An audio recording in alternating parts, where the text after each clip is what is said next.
All right. Welcome back. Another episode of Let's Talk About Music. I'm here with one of my best friends, Adrian Beltran, guitar Yo, player in California. Fantastic, great guy. Um, let's talk about music, man. let's do it. Yeah, no, we were on the subject of discovering Van Halen originally and Right. yeah, like I was telling Carl that as a kid, my dad would always, we'd be watching, oh gosh, like VH1, you know what I mean? And Yeah. a Hot for Teacher music video would come on and my dad would just be like, "Oh, you don't understand. Like, when this came out, this was it right here. You know what I mean?" And he's like, my dad, he would always talk about I seen Van Halen at the US Festival and you have no yeah, He was he went to there, the 80, yeah, 82, my dad went to that one. He 82 would or always 80, talk about it too. 83. Yeah. Yeah. Yeah, yeah. Yeah, they played. He would always be like, "Yeah, there was like separate nights. They played the last 3 days. night." The And heavy he was metal like, day. yeah, Heavy Yeah. Metal Day. Yeah, yeah. Now, Yeah. like, it being really nicely documented, you could go back and and then my dad always talks about he would always talk about the video that they played, where it showed you're probably familiar with the one where it showed them all supposedly backstage, you know what I mean? It Yep. was like a pre-recorded video, but it was like the best thing I've ever saw, you know what I mean? Eddie was right there, then Diamond Dave was with girls and stuff, and it was crazy, you know what I mean? Now knowing that it was like a pre-recorded video that they Right. they did it before, but Yeah. at the time that was something like, whoa, they're really living like that, you know what I mean? Yeah. But yeah, back to that. I would, I would be like, oh, okay, yeah, yeah, that's something that my dad likes. Okay. And it wasn't until years later that I'm like, wow, like this is something that's really good, you know what I mean? And Yeah. obviously nobody's been able to kind of match the talent or anything like that today. There's other kind of genres. Obviously, a lot of inspiration. You know what I mean? Yeah. There's There's a been a lot of bands that have been inspired by Eddie Van Halen and the band itself, but yeah, nothing that's really like sort of matched that style. It's very unique. was that the style of music that was playing in the house when you were growing up? Oh, What were your well, parents playing? it was a mixture of stuff actually. You know what I mean? There's a lot of that kind of stuff. You know what I mean? A lot of 80s stuff as well. You know what I mean? Yeah. My dad used to listen to a lot of different stuff. When it comes to that 80s genre, it Yeah. was probably like, the Cure was like always things that were like on repeat. So, but that's not one band that you'll find me really listening to. You know what I mean? And it's Yes. okay. Some songs I'll be like, okay, that's all right, but I yeah, you won't hear "Boys Don't Cry" in this house, So I uh a couple of my friends my high school friends I had like I hung out with of course I hung out with the nerds. I was one of them, and a couple of the girls, they were totally into The Cure and Depeche Mode yeah, and New Order and Morrissey the and Smiths it and just yeah, yeah, it just never it never connected with me. I was like, I want melody, I want punch, I yeah. want I I just want want screaming guitars. You know what I yeah, mean? I want the energy of, and then I had a couple other friends that were totally into like Weird Al and Huey Lewis I in the get it. I News. get it I, now. Well, yeah, I you get know, it now. But when I was younger, I was like, I don't know about Weird Al, man. You know what I yeah, mean? Like, yeah, yeah, yeah. And I was, and I was here listening to, Van Halen and Kiss and uh, Rat was big. They had their two big albums were Out of the Cellar and then Invasion of Your Privacy were like kind of my high school years. yeah, Um, and then yeah, and then Van Halen 1984 was huge, and then when I was graduating, then it was 5150. So yeah. It's a good album. It's a yeah, little different. But it's still a really good album. I I agree. like it. Yeah. Yeah, I agree. My mom, her record collection was a lot more sedate. It was a lot of A-track stuff. She listened to like um Gordon Lightfoot and Oh, okay. Yeah. John Denver's greatest hits and Okay. you know Yeah. but I will say Carole King Tapestry, Yeah. that that album still has a huge place in my heart. My mom loved the Carpenters, which that didn't really, I mean, there was a couple of songs that were okay, but it was Yeah. just too high and kind of sweet and kind of like disposable. It didn't, you know. Yeah. Um, but Carole King, there was a lot going on there. That those songs, there was a lot to them, and I've still like on road trips. That's something I can put on that everybody, like my wife and my daughter, will tolerate, and There you it's something go. everybody Yeah. can listen to because they sure don't want to listen to Extreme or Van Halen or Dokken or Yeah. whatever else is on the playlist. Yeah. Um, and one of the things, if you've noticed too, in the last 10 or 15 years, the the 80s have made a comeback, but from Eastern European bands. Yeah, that's it's very interesting you mentioned that because there's a lot of things like that. I think right now, there's a lot of bands coming out of like Eastern Europe that are really heavily like 80s influenced, and Right. the big styles with the kids here, like I guess stateside is full 90s, like I'm seeing kids like wear like Junko jeans and like 90s skater, and I was like, I'm like, those are the outfits I wish my mom would have let me wear back then. You know what I mean? I'm Yeah. but why are kids wearing them now? I don't Yeah, know. exactly It's that. just funny, like, because I tell my wife, I'm like, well, now looking at it, I'm glad that I wasn't caught in anything like that. You know what I mean? Like I was Right. like, oh gosh, like, but it's weird how like you mentioned, everything kind of gets recycled and comes back. The influences come back. You know what I mean? They dust off dad's old records and start listening to Van Halen or something like that, and Yeah. it's just it just takes off, with us in particular growing up, because I grew up in LA, and music was really big. Like every like as soon as I got to like middle school and high school, you had all your different scenes of folks. You know what I mean? You had like your rockabilly dudes, that they used to wear their Yeah. leather jackets. They were from their little And, rockabilly and the crews the and stuff. hair and the Just the yeah. pompadours going and everything with Yeah. the biker boots and all that, and you're just like, okay, and then they were heavily into your traditional rockabilly. Psychobilly was a big thing as Yes. well. Then you had your punks, you had your kind of skater guys that listened to, like, I guess the skate punk sort of genre. In the Yeah. 90s, like No Effects was really big. Pennywise, Offspring, Yes. bands like that. So they Yep. were heavily influenced with that. And Sublime.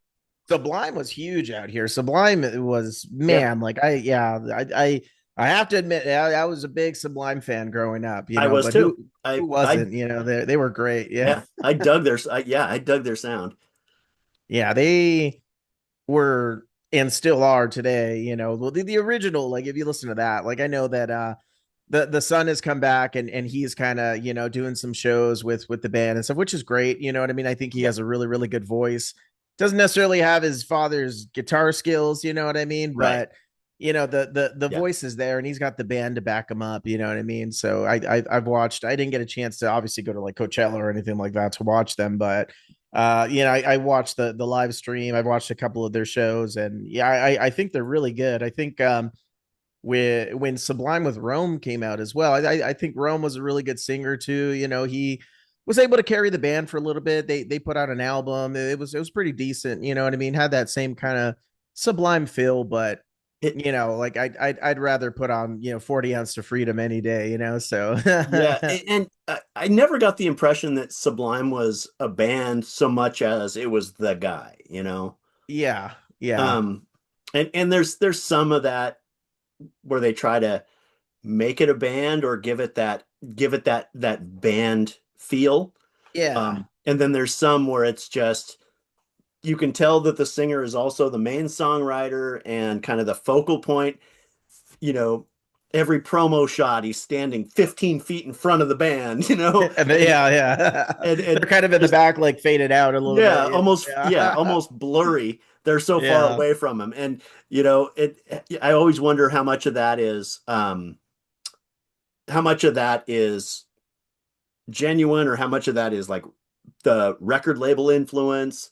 Yeah. It has to be. They Yeah, realize where the talent's at, so they're kind of, oh hey, well, this is the guy here, you know what I mean? Yeah. And it's kind of crappy because both of the other guys, Eric and Bud, are really good on their own. They're really good musicians on their own. You know what I mean? They went on afterwards and had their little side projects and stuff, and took a little bit, before things to kind of come back and for them to sort of reform Sublime. But I remember when they would like jam out with like Long Beach Dub All Stars and stuff like all that stuff was pretty big, out here growing up, which was really interesting. They weren't as big as Sublime, but they had some good songs. They were a really sort of big band and fun to see live. So that was really interesting. Right. Yes. Yeah. I didn't see Sublime. I saw Everlast. Oh, nice. Okay. Um and then there was a show years and years ago. Cypress Hill came out and played. Okay. And I remember them, and that was kind of all the same genre. Kind of, yeah. Kind of that all in that same kind of circuit. Yeah. Um, Like rapish rock kind of, yeah, mix up. Yeah. Yeah. yeah, and it Which wasn't too bad. really appealed to the skaters. It definitely did. Yeah, Yeah, especially out here. That was Cypress Hill was huge. You know what I mean? Like I yep, remember like my uncle, like he's a big music head. He's responsible for getting me into a lot of stuff as well. A lot of hardcore and like a lot of metal and stuff. So he would always like back in the late early mid 90s just play Cypress Hill stuff like when it first came out. And yeah, it was you're hearing Insane in the Membrane over and over again. yeah, You're like, oh, okay, I wonder who's playing that. Yeah, so yeah. That was on the radio here all the time. yeah, I bet. Yeah, it was a big one. Yeah. Yeah, and there was some of the bands. I mean, one hit is, calling them one hit wonder is almost a stretch. It's like they barely made a blip and then they were gone. Um, Yeah. and sometimes they undeservedly so, they're gone too quick. Um, like one of the bands that I always thought should have been huge, and they were kind of a blip, but they were huge to the musician circuit, and that was Jellyfish. Yeah. Okay. They had two fantastic albums. Belly Button, the first one, I mean, I can't think of a single song on that album that wouldn't play well on the radio, but they just didn't catch a break. For some reason, it just didn't break their way. And that was unfortunate. The five singers, they did like Beatlesque harmonies. Um, they looked kind of ridiculous. They looked like something out of like HR Puff and stuff, or the Sid and Marty Croft hour. They were wearing like fluorescent bell bottoms and clashing colored sweaters and top hats, and just they looked goofy as hell. But Trying to go God, for the full theatrics, huh? absolutely. But the funny thing is, like everybody in that band sang different. So one song would be the drummer, I think Roger Joseph Manning, and then Eric Dover was in the band for a while. He ended up singing on Slash's first album, Oh, wow. um, that Snake Pit album, Oh, um, okay. and yeah, and God, who was the other one? But like five sing. Oh, Jason Falkner was in the band. Yeah. And then he went on to have a decent career by himself. So Yeah, yeah, and it's funny, you mentioned bands that kind of have somebody who contributed like vocals to like more than one song. And like one of my favorite, if not my favorite band that does that, or did that rather, is Kiss. You know what I mean? Like yeah, they were, each of them had these songs where you know even their drummer had these kick-ass songs, you know what I mean? and yeah, and for you real. know it's crazy. Obviously the majority of the vocals were Paul and Gene, but Yeah. you had Ace come in with his good songs, and then Cold what do you Gin and Rocket yeah, Ride. yeah, And Rocket Ride, you know what I yeah, mean? You had a lot of two sides to the coin if you want like a deep cut, you know what I mean? Like yes. uh it's just crazy. And then obviously one of the biggest songs that Peter Criss ever sang was Beth, that one was amazing, Yeah. but it was just awesome that they all sort of contributed in that way. And yeah, they were definitely a really good band. You know what I That's mean? what yeah, that's what that was the appeal of Styx for me too. Yeah, Because it yeah, wasn't just Dennis DeYoung, sometimes it was Tommy Shaw, sometimes it was JY, the yeah. guitar player. Anytime it was like a hard rock song, it was always JY singing, you know. Uh Miss America was like off of Grand Illusion was a killer song, Yeah, you know. And they did have like all these different flavors to them. Queen, Brian May yeah, sang, Roger Taylor sang, John yeah, Deacon never sang. He was yeah. he was quiet and shy and just stayed away from the microphone, but he wrote amazing songs, Yeah, no, and and the they had great contribution to Queen. albums. I think Queen is my single favorite band of all time. Really? Wow, I that's think awesome. I have every Queen album. I've got two different Freddie Funkos. I've got Oh, there we go. Yeah. the Queen 2 unitard, and then the The Live Live Aid. Aid. Nice. And then I also have, and these are only special edition. Oh, that's awesome. That's pretty cool.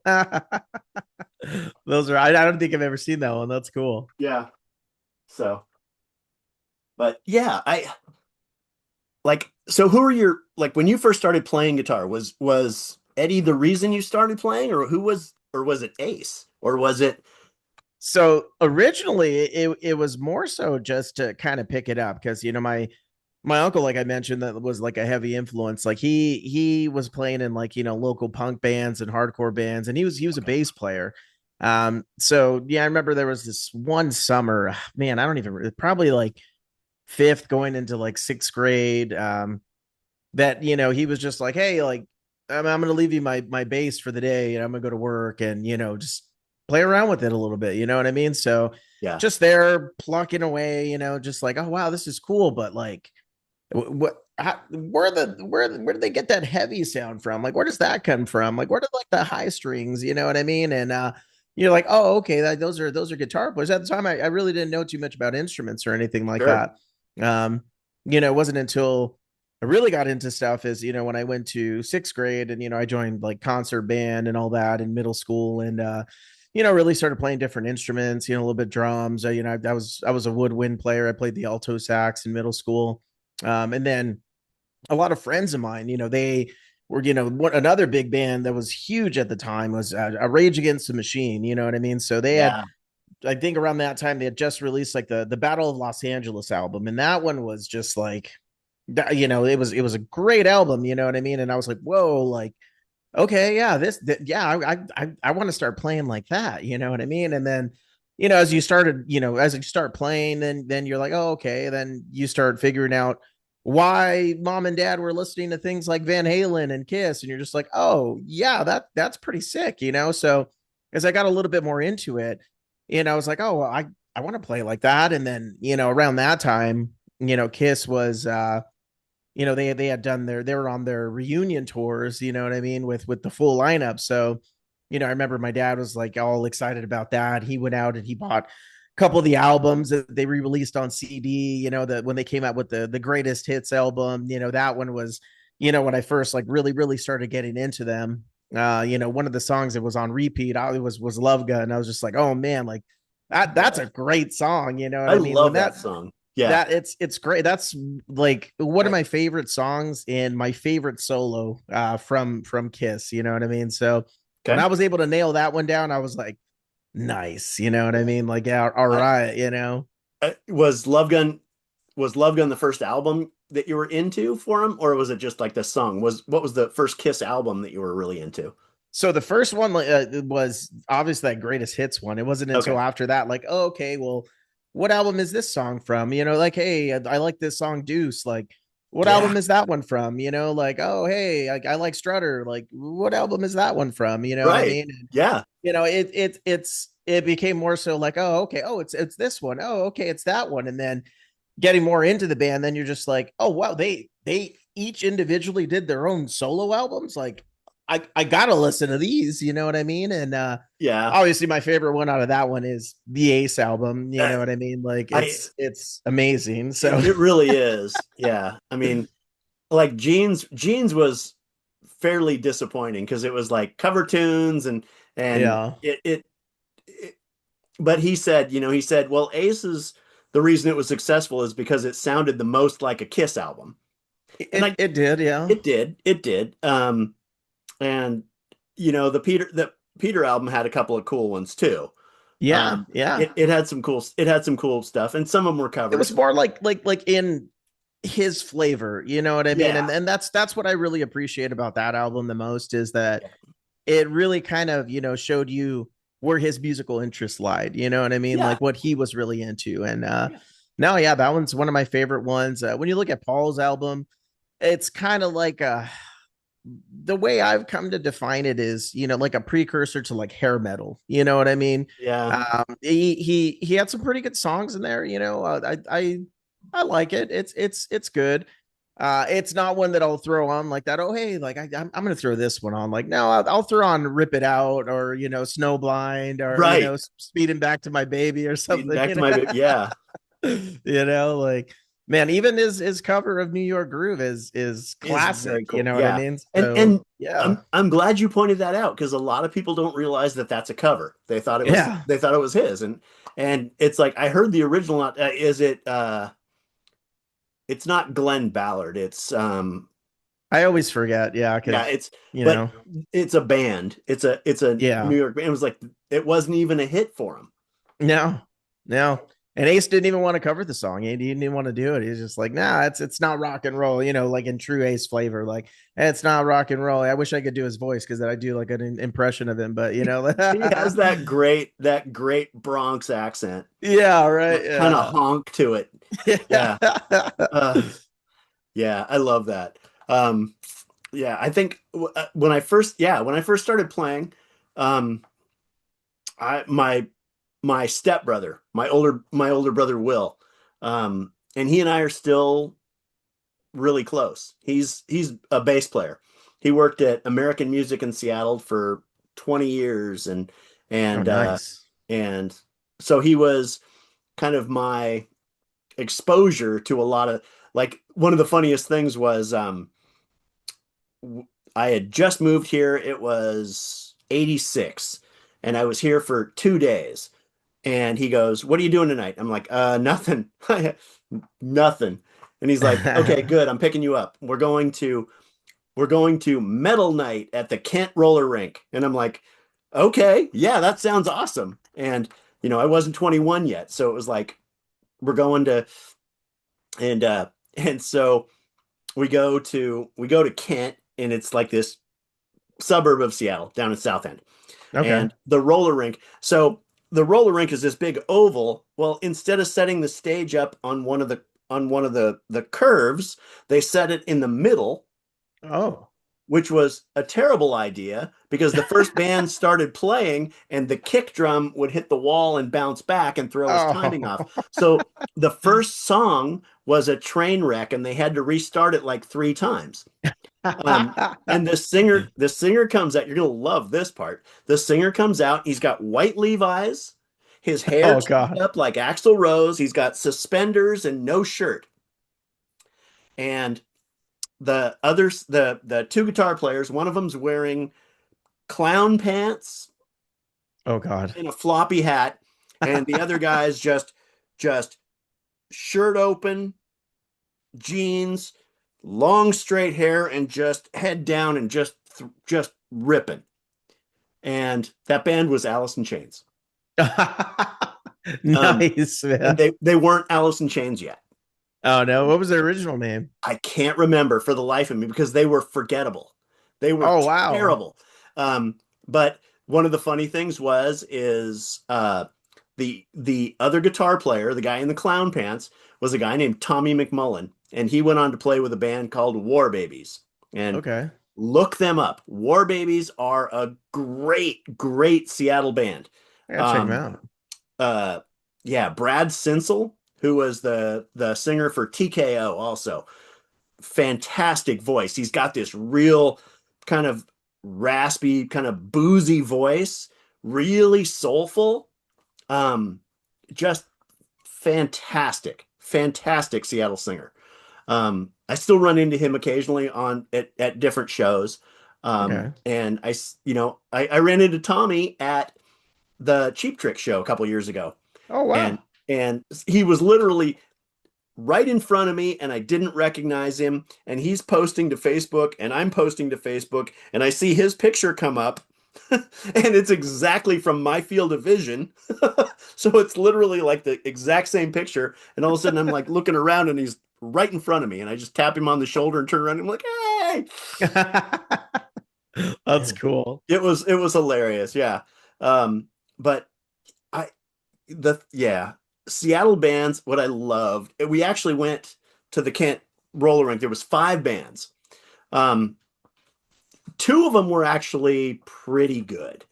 Okay. Um, and and it was because, my brother knew who they were, and he was friends with the drummer of this band and the guitar player of this band, and he knew the singer of this band, and the the musical community here in Seattle, and it's still this way. Um, Everybody's friends with everybody. Everybody wants you to succeed. It's not a Yeah. competition. It's hopefully we're gonna break big. Hopefully you're gonna break big and you can pull us along with you if Yeah. as opposed to we want to make it, but we don't want you to make it. And it's not that way at all. I've seen Yeah. shows where you go to a show and you know who the band is, and then all of a sudden it's like, wait a minute, that's the drummer from Soundgarden. What's he doing?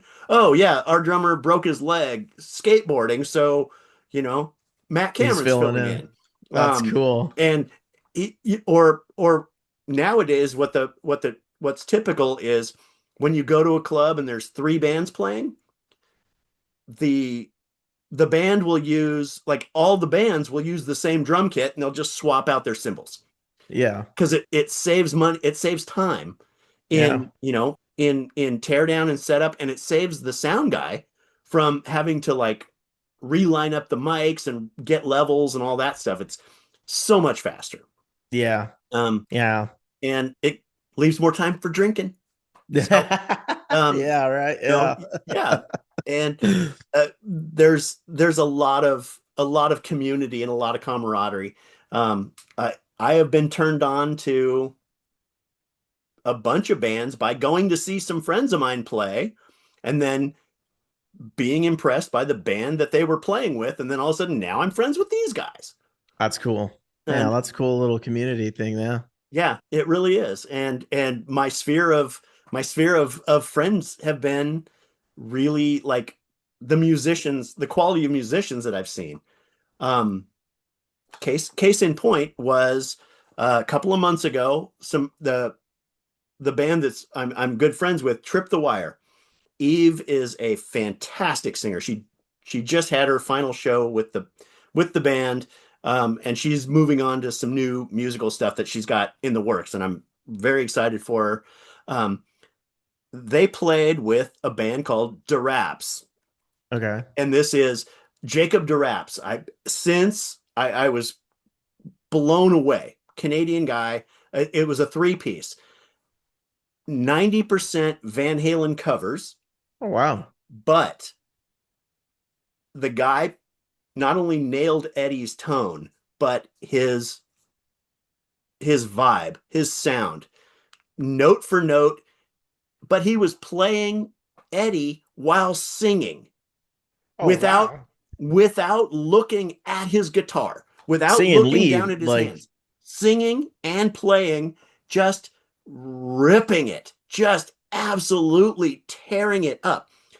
Eve and I were front and center at stage, and we just kept looking at each other like mouths open, just completely blown away. And Yeah. the amount of this was what was kind of criminally underrated about this is after Trip the Wire, because they're a big local band, and these guys are a three-piece from Canada, and a lot of people didn't know who they were. So the place was half empty when they went on, and it was a crime because they blew the roof off the place. Wow. They were absolutely fantastic, and we were there through all of it, singing along, just completely amazed, mesmerized by these three. The bass player, fantastic. The drummer was amazing, and him singing and playing Van Halen was absolutely just mind blowing. Yeah, the kid's That's name is Jacob Duraps. I gotta check that out. I Yeah, will that I will is. include I will include a link to he has a ton of videos. I think they have 3 albums. Oh Um, wow. and I believe they're from Eastern Canada. Okay. But they were absolutely incredible. Um, yeah, absolutely. He does a lot of I started following on Facebook, and he does a lot of like gear videos where he's showing off Oh, a new okay. a new Van Halen guitar and the new Van Halen pedal or this If uh he's nailed the sound, I would imagine he's a gearhead, he so is yeah. absolutely a gearhead. He just did one where he was upgrading his Floyd Rose with the FU solid brass tone blocks. Oh, nice. I got one of those. Yeah. Yeah. And so he went through and then he just starts just ripping after he's got, oh, let's see how it sounds. And, he goes through just, eruption one-handed or whatever, but Oh, just, wow. yeah, That's awesome. he is a fantastic guitar player. I think he has a huge future. Um, That's cool. Yeah. so Yeah. When dudes got talent like that, you know what I mean? And they're able to play these songs, and that means that they've obviously sort of mastered their craft. They've practiced, and yeah, they've put a lot of time into it. And it definitely takes a lot of time. There's this guy that's been popping up in my YouTube Reels feed. It's funny because he's all serious. He's just in there with his guitar, and it's like they're interviewing him. It was like, oh yeah, hey, so what's the best pedal a new guitar player could get? He's like, oh, okay, yeah. So the best new pedal any guitar player could get is one when they press it, it tells them to practice their fucking guitar. And I'm just like, I'm waiting for like, yeah, well, yeah, let's see what he recommends. And I'm like, that's a yeah, great recommendation. Yeah, it yeah. is. I, there was I took a picture of it. There was a guy, his pedal board, and on it there's a sign that says, "There's girls here, you fucking nerd." That's great. It Yeah. was like, quit looking at my gear. There's girls here. You Yeah. know? That's good. Yeah. Yeah. Well, when you're a gearhead, that's the biggest thing. Like, Yeah.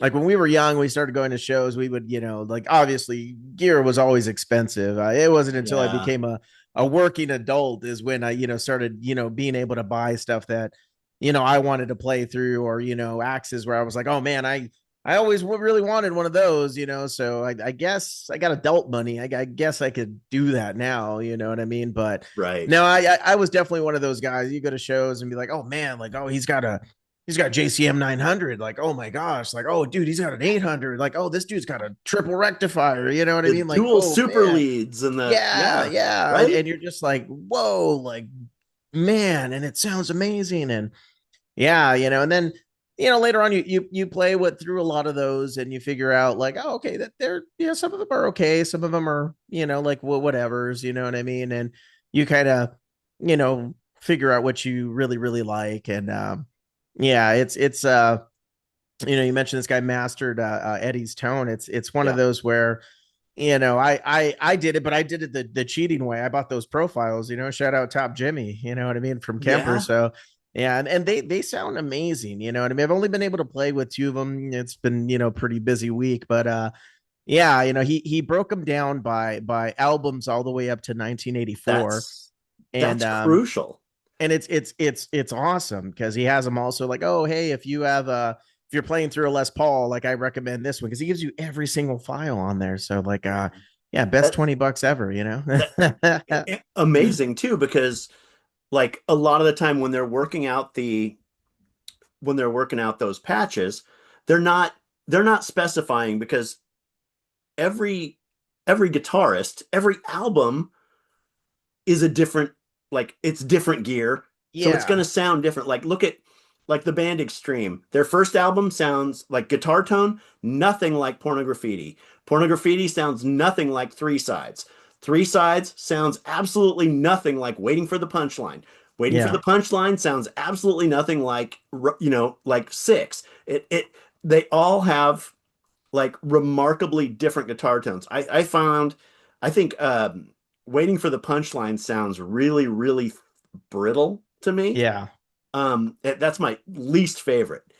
The the one I will like the one that I want to always when I'm talking about guitar tone is Vernon Reid on Living Color's Vivid album. It's a good album. Every song has a very distinct guitar tone that just tells me right away Vernon Reid is one of those tone sculptor, like Eric Johnson level of insane attention to his sound, because every like Open Letter to a Landlord has this gorgeous, like kind of chorusy, clean, very very sparkly sound to it. Um, you know, uh, Glamour Boys has this like really cool kind of clean, yet a little bit of crunch to it on the overdrive when you hit the strings really hard. I mean, every song has a very distinctive sound to it, you Yeah. know. It's a lot of albums. There's a lot of players where the same sound for every song, almost the same sound for every song, except for, Yeah. it's a lead boost when they go to solo, or it's maybe a little chorus here or a little Or a reverb there. clean or something. But it's Yeah. but it's essentially the same sound for Yeah. just about every song. And it's funny you mentioned that too, is because you never really notice how many different effects like these folks are using on their songs, where Yeah, you've listened to Van Halen for I'm talking about that because I got those Kemper files recently. yeah, And you knew he had this incredible pedal board where he had his EQ, a chorus, and all the other things he right, had going on right. there.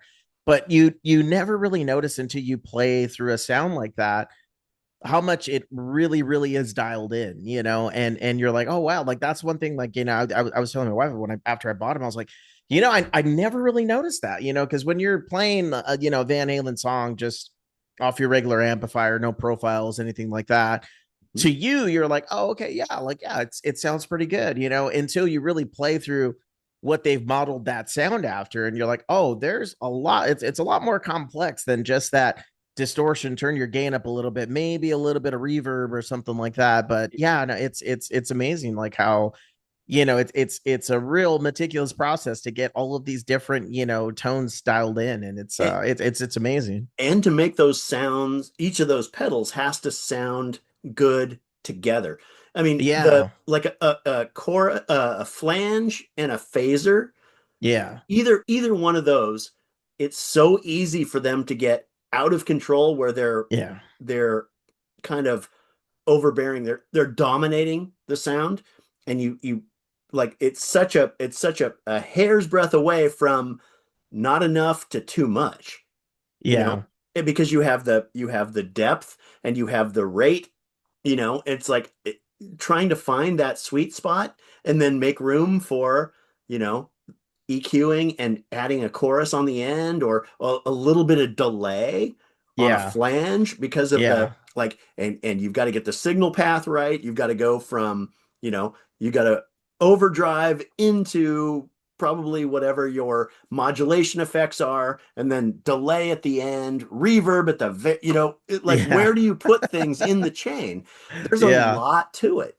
it really matters. Yeah. And it's one thing that, I didn't figure out until, like I mentioned, you start buying, adult gear, Yeah. and then you really start figuring it out like, oh yeah, that sounds like total shit. Like I should probably do it the other way. You know what I Right. mean? Like let me rewire this to see how this sounds. Like, oh, there we go. I think we're making progress now. Let's just dial it in, but yeah, no, it takes a lot of time really, and it's Yeah. one of those where like you mentioned, players that they have the exact same tone. It works for some bands, you know what I mean? It does, it Yeah. depend on the genre, but if you're a band that you got these kick-ass vocals, you got these crazy licks on the guitar and everything, it really really takes a little bit of time to get these things dialed in, and the folks that have been able to really really do it, they've done pretty good for themselves, so. Yeah.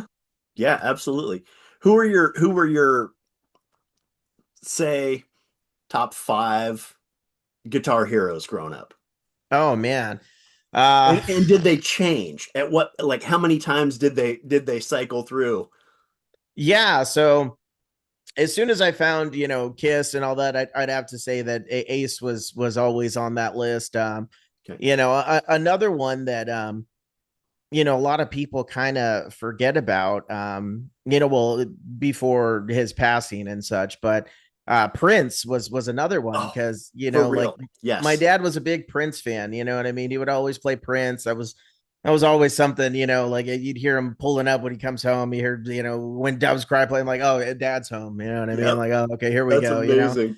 And yeah, I think he just had his own really really great style, and a lot of people, he's renowned for his songwriting, his vocal abilities and such, but everybody forgot that he was an excellent guitar player, you know what I mean? So Fantastic guitar player. yeah, Yeah. yeah. And I probably in like in my teen years, high school, there's a guitar player. He's actually from Washington, up near Mukilteo, I believe the name of the city's called. Mukilteo, yeah.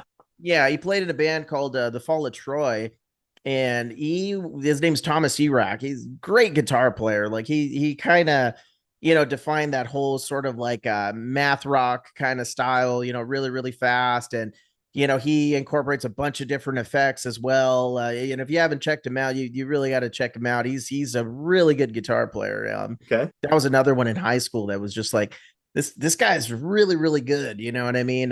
Yeah.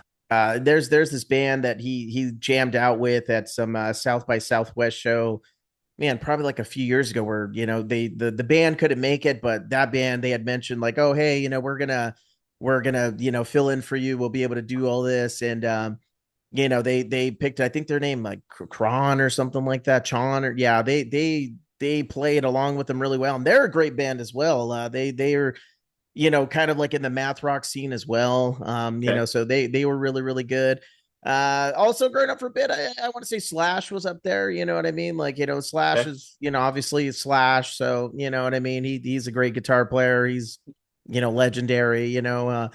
and then up until well, I don't want to say that seeing Motley Crue in 2022 live ruined Mick Mars for me, because he was still really really good, but it probably ruined yeah, that show was just not that great, you know what I I mean? But yeah, Yeah. but those are probably like my top five guys there, kind of all over the place when it comes to playing guitar in Yeah. different styles and such, but Yeah. yeah, no, they're really good. But luckily, Def Leppard saved that show in 2022. So yeah, it was Yeah. really good to get a chance to see And them. they've got Vivian Campbell now.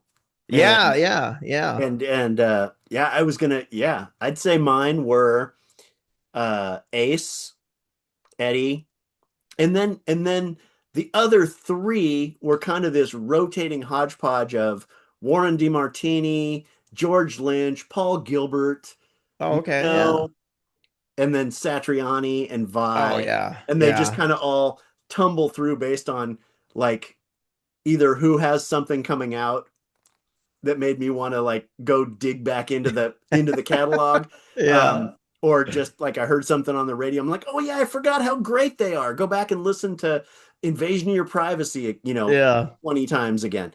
Um, I think, yeah, and all for different reasons. Like, Warren DeMartini, I think the riff to Lay It Down is still one of those supremely cool riffs. you know. Nice. That was the first drop D song I ever like really paid attention to. Uh, and then George Lynch, just his use of pinch harmonics. He had just like such an effortless squeal Yeah. to him.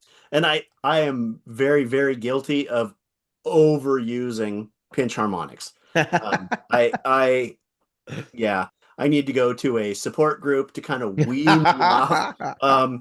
Yeah, I suffer from a pinch harmonic addiction, and Nice. you know, My name is Carl, and I'm I here to, yes, I suffer from I suffer from pinch harmonic addiction. Um, Yeah. and you know, like Paul Gilbert, his use of alternate picking and just watching how fast he could play. Yeah. Plus, he seemed to have these insanely long fingers. Um, and I got to meet him. I got to meet Oh, him wow. when Mr. Big on their first tour opened for Winger, and Oh, winger. I got to meet both bands. Nice. Thanks to my brother again for getting me tickets and backstage passes. Oh, sweet. Yeah, that's Um, always nice, right? Yeah. yeah, and they were all supremely nice. They were That's all very, cool. very cool. Except for Reb Beach. He was kind of a dick at the time. But since I'm like, you know what, it's all good, and he, you know, Yeah. yeah. So, but what about like I, I was thinking about this when I was talking with some friends not too long ago. What like think about it for a second, but what would you consider to be a perfect song? Wow. Because Perfect song. right, it can be for any reason. It doesn't have to be, oh, it has a great guitar solo or it's this. It's like it's got to be just amazing from start to finish. It doesn't even have to have a solo. It doesn't even have to have guitar. Yeah, there's I want to say two Okay. that come to mind. Okay. Um and the first one, I'm partial to Kiss, so Yep. I want to say Shout It Out Loud is probably, Okay. you know, Yeah. to me like a perfect song. You know what I mean? It Yeah. gets you going, you know what I mean? It's really, really like upbeat, and and it just so happens to have a solo, you know what I mean? It's not a crazy face melter, but it's perfect, you know what I mean? It has a really perfect solo for that song.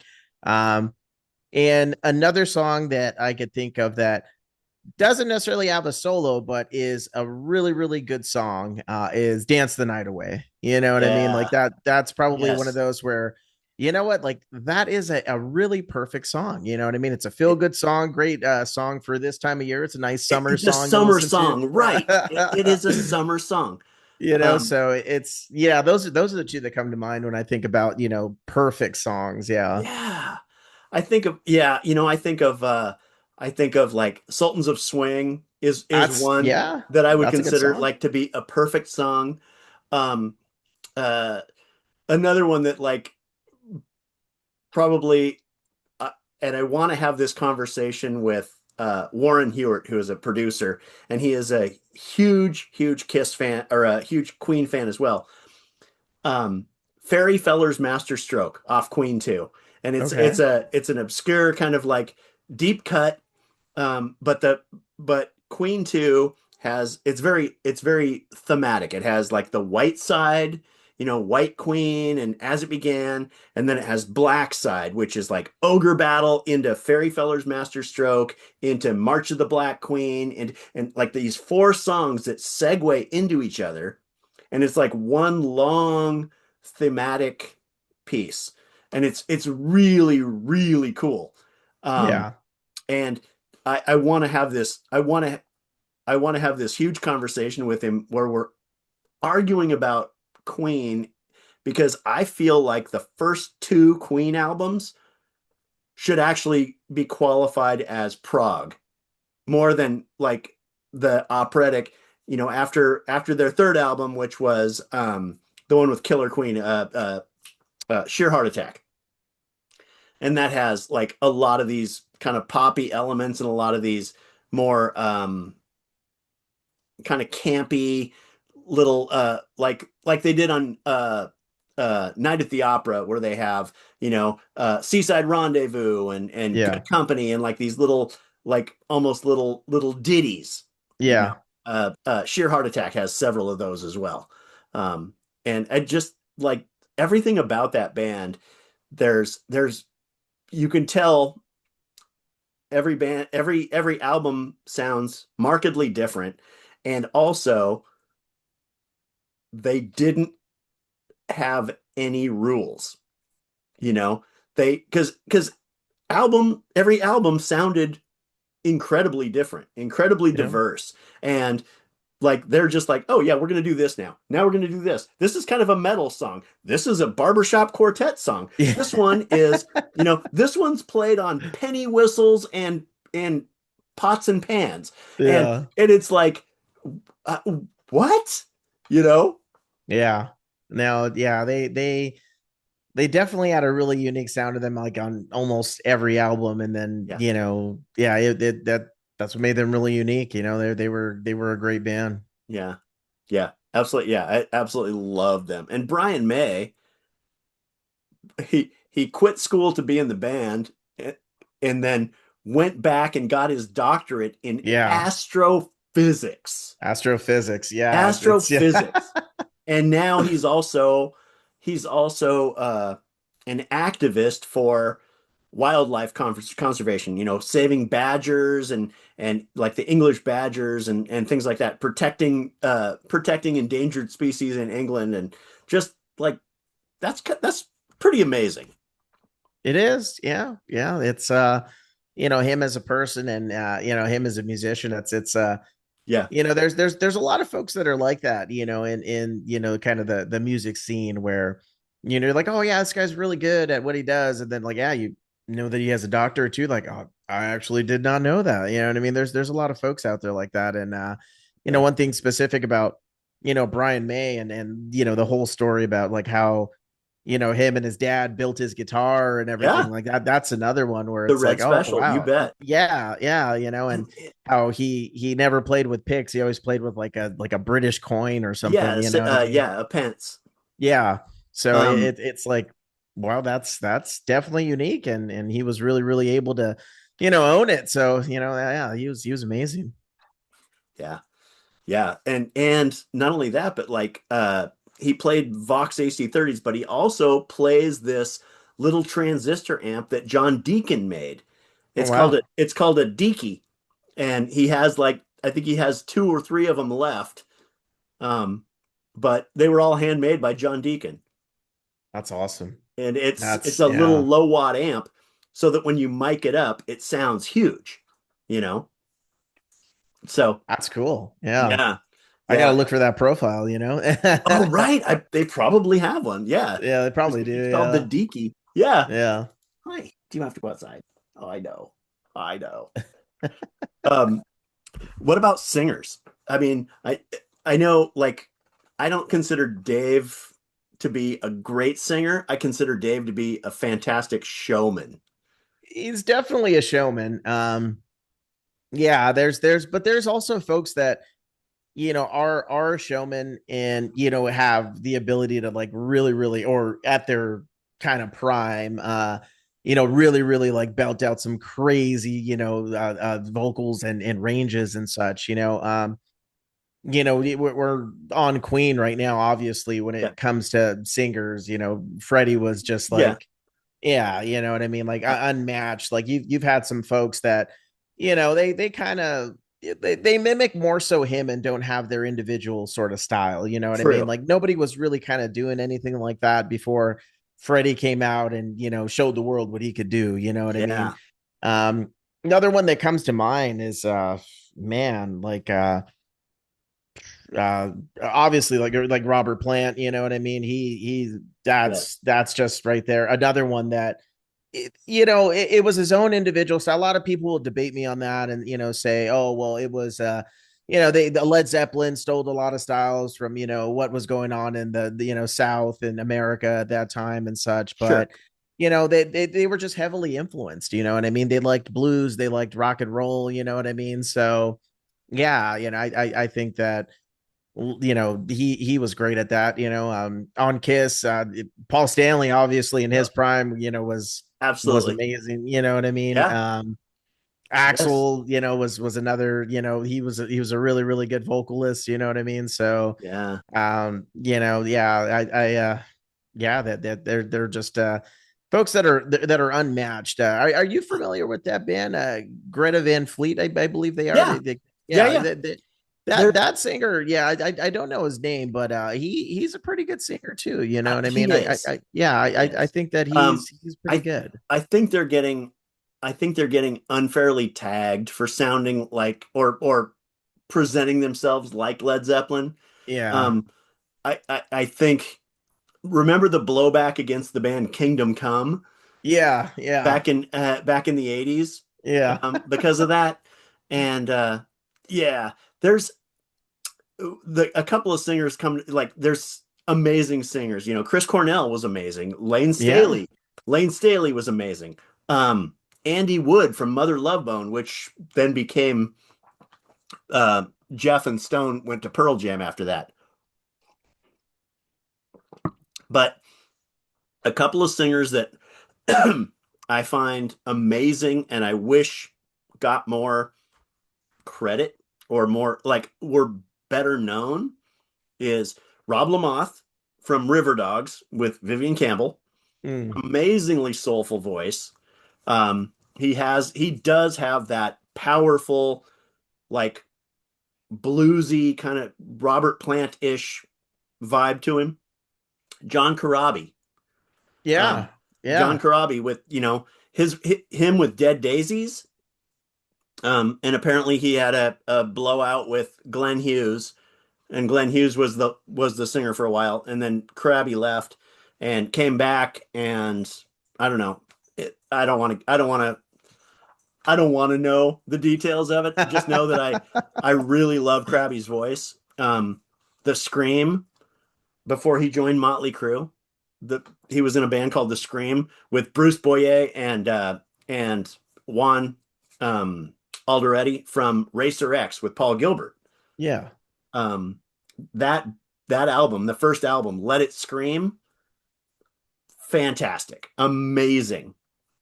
amazing voice.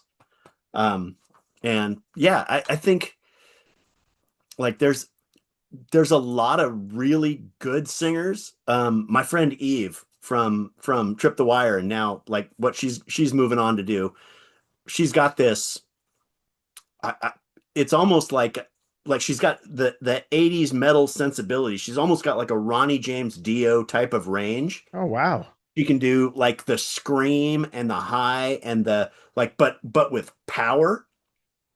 Um, Ann Wilson from Heart again, Oh like yeah, yeah. she is Seattle royalty. As soon as you said that, I heard the lyrics coming to in my head. I'm like, oh yeah, yeah, that's Yeah, definitely a powerful voice. Yeah, yeah, absolutely. I absolutely love her. So yeah, that's awesome, man. yeah, Yeah, yeah. There's before talking to you, like growing up in LA, you really only like, oh, you think Seattle, you think obviously the first band that comes to mind is and you already know who I'm going to say, Nirvana. You know what I Nirvana. mean? Yeah, Yeah, but then you know after hearing all the bands that you've been talking about through just our side conversations that we have, yeah, you like Heart, for example, when you mentioned them, I'm like, oh yeah, that's I completely forgot that they are also from Seattle. You know what I and mean? That's Hendrix. one. Yeah, yeah. You know. In fact, Jimmy is married. I mean, Jimmy is buried in the Renton Cemetery, which is a mile from my in-laws. Oh And wow. I've Okay. been to his well, I haven't been to the where there's a mausoleum for him now. There used to be a purple, like a purple granite headstone, and it was James Marshall Hendrix, Forever in Our Hearts, and it had a Stratocaster. Oh, that's cool. Um, but people kept chipping it and trying to take pieces of it, Uh, and they had to replace it multiple times, and then finally I think they built a mausoleum for him. It's locked and everything, so good on them. yeah. And people people suck. I mean that kind of stuff. Yeah. it's like, even if you're doing it out of love, show some respect. I Yeah, mean, some folks got no respect. Yeah, that's true. Yeah. but yeah, I mean, I just get a picture. Just take a picture of it. That, call Yeah. it good. Um, Show your respect, go take some flowers if you want to leave a guitar pick or something like right. that, you know what I mean? And Yeah. like yeah, don't deface a legend's headstone like that. Yeah, Yeah. just don't do it. Yeah. Yeah. And like, I think we're kind of wrapping up, but what bands are you listening to now? Like, who do you, is Yeah. there any new stuff that you're excited about that you've found? Is there anybody that you want, like anybody listening now that you're like, oh, hey, you definitely want to check these guys out? Nothing I would say that is like new, where they're just kind of like, breaking through or anything like that. It's more so like bands that I've discovered. There's a couple of bands out there. They're more like in the like metalcore scene. There's this one band from, man, I think they're from Israel. They're called Her Last Sight, Okay. and they're just amazing. Like the guitars are really really good. Vocals are good. The drums are incredible. I think they're just a real solid band. They got like a really really good sound to them. That's probably like one of the biggest bands that like I recently found. I don't think that they're that new. I think they've been around probably about maybe like 10 years or so now. Okay. But yeah, you really really like been listening to them a lot lately, and yeah, they're a good band. I originally found them because like I again I would just see them on like YouTube, like with like little videos, and I'd be like, I wonder if those songs are original because they sound really really good. This guitar player, he's really really good. You know what I mean? And yeah, I just went on Spotify one day and like I typed in, they got this cool feature now where if you just hear the lyrics, you can type it in. You know what I mean? And Yeah. yeah, and it's Yeah. like, oh man, where was this? Like, when we were growing Right. up, you know what I mean? Like, Uh, technology for the win. So, um, yeah, and I was able to find them, and yeah, they got a new album coming out pretty soon, I believe. I think it's let's see here. I think it's coming out in 39 days, 23 hours, 47 minutes, and 20 seconds. So nice. yeah, It's they good should to be have a pretty good. countdown website like that, right? Yeah, And well, it's on is it their a bit, Spotify, is so it yeah. available for pre-order yet? Yeah, no, I think it's pre-saved because it's going to be on their Spotify. And then Okay. another band that I used to listen to in high school. They're from England. They're called Bring Me the Horizon. Yeah. They Yeah. you're familiar. Yeah, they're a huge band now. You know what I mean? And I remember when their second album came out, Count Your Blessings. That album was amazing. They had like their guitar, but Lee Malia, he's their guitar player. He is just this great freaking guitar player. You know what I mean? He They could play these really, really deep tones, and then he just like, wails on his little leads that he plays. And they recently it wasn't a re-release, they re-recorded that album and released it. I believe it interesting. was, if not earlier this month, last month. And when you hear like, oh, okay, like I listened to the original one more times than I could count, you know what I mean? Back Yeah. and forth. Like it was one of those albums that I remember getting it when it came out. I think this was like in, man, like 2006 or something like that. And I went to my friend's house and I was like, you got to listen to this album. Like this thing is awesome. You know what I mean? And even his sister that wasn't really, really too into like metal or nothing like that, she was like, hey, that's really good, man. These guys are really, really good, because they had like a little EP out before that, which, it was good. It was more like a messy sort of metalcore, but at the time, like anything hard, like oh man, this is great. Like these guys are awesome, But Yeah. when this album came out, it was a little bit more refined. It was really, really good, where they had some nice leads at rock and roll leads, you know what I mean, with this really, really heavy breaks and such. And yeah, they re-recorded that one, and it actually sounds really, really good. So yeah, That's cool. I'd I recommend checking it out. I can see a couple of reasons for doing that. And like, if you record an album and you're not as familiar with the songs, and then you're touring behind them for a couple of, like, either a year or whatever, even a couple of years, and you want to go back and like re-record it, because you've gotten so much more comfortable playing it, or you've developed Yeah. new like you play it differently, or you play, Yeah. and it's just like this feels so much more us. Let's do it. Let's redo it. And Yeah. and then there's the uh, I hate to say it like this, but then there's the Sharon Osbourne approach where she just wanted to go back and remove two Certain people. Yeah. problematic two problematic band members Yeah. of Bob Daisley and Lee Kerslake, where she was just, I'm re-recording your parts with studio musicians so that you guys don't get royalties. And I was Yeah. like, that is the coldest stab in the heart that I mean, and I know Jake Ely has stories, and to his credit, he doesn't talk about it, but Yeah. he was handled shabbily as well. And I yeah, those kind of things, those never sit well with me. Yeah. Well, that one it's very Sharon Osbourne-esque, you know what I mean? So Right, yeah. right. Yeah. um Oh man. yeah, but ugh, yeah. And I loved Ozzy, and Yeah. he seemed like a genuinely sweet guy, you know who Yeah. just, I don't want to know about it. I don't want to hear about it. Nope, nope, nope. It's all good. You know. Yeah. Um, but yeah, yeah, Definitely one of those, you know what I mean? yeah. But yeah, another great one we lost recently. So, you Right. know, Yeah. yeah. And Randy before him, Yeah. Yeah. and like that was a Randy Rhoads is one of those kind of Hendrixy examples of gone way too soon. Like, and Phil Lynott from Thin Lizzy, it's Yeah. like imagine if they would have had these these really long careers of watching them blossom and watching them evolve into different things. Um, Yeah. the way some musicians have, I mean, Prince started as like kind of sugary pop songs with a little bit of funky groove to Yeah. them to these really complex, very like intricately woven songs.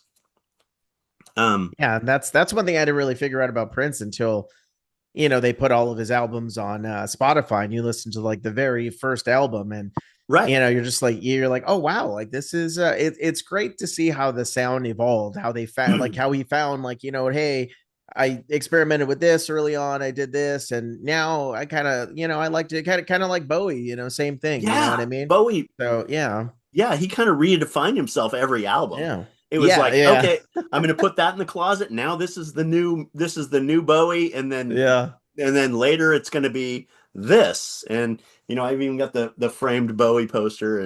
But That's awesome. yeah, yeah, I love Bowie too, and Lemmy. God, Lemmy. Yeah. yeah, it's so funny because like I don't want to go off on a tangent because we could have another 3 hours of conversation about Yeah. all of the different topics. But thank you, man. I really Yeah. appreciate you. Yeah. Thanks for And having me, man. I appreciate yeah, it. I Yeah. and I like that because we have we have similar musical tastes, um, and a lot of overlap. And I trust you enough when you say, "Oh, you should listen to these guys," or "You should check this out." And it's like I know I'm probably gonna dig it. So Yeah, it's good stuff. If you like guitars and you like metal, you're definitely gonna like this. yeah, So yeah, yeah. it's good stuff. I'm gonna So this will probably be posted up. It'll probably be up first thing in the morning. I'll send you the link to it, and then I'll add in the comments a link to the last site, Her last site. her last Yeah, site. Yeah. yeah, And then yeah, and then I'll so everybody that's watching can go check it out too and see what we're talking about. yeah. Awesome. Yeah, go check them out. Good All right. band from Israel. They're really good. Yeah, very cool. All right. Awesome. Well, thank you, man. It was good talking with Yeah. you. Yeah, good talking to you as well, man. I'll talk to you later. All right. All righty.